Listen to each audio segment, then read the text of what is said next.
Okay guys, this is why you should not buy a Samsung fridge freezer.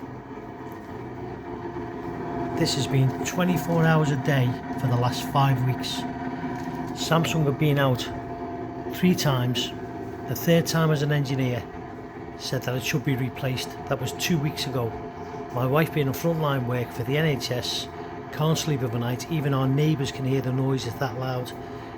This is wearing us down and Samsung have done absolutely nothing.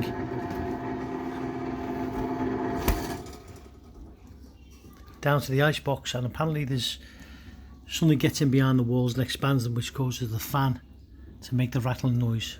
It will kick in again about 5 seconds.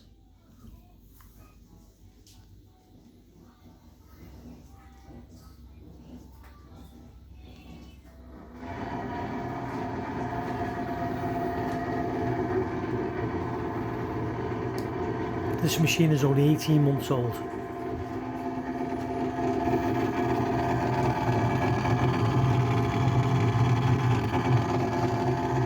My recommendation, do not buy one of these machines. It's a waste of your time, money and effort, and the service is pathetic from Samsung. You've been warned.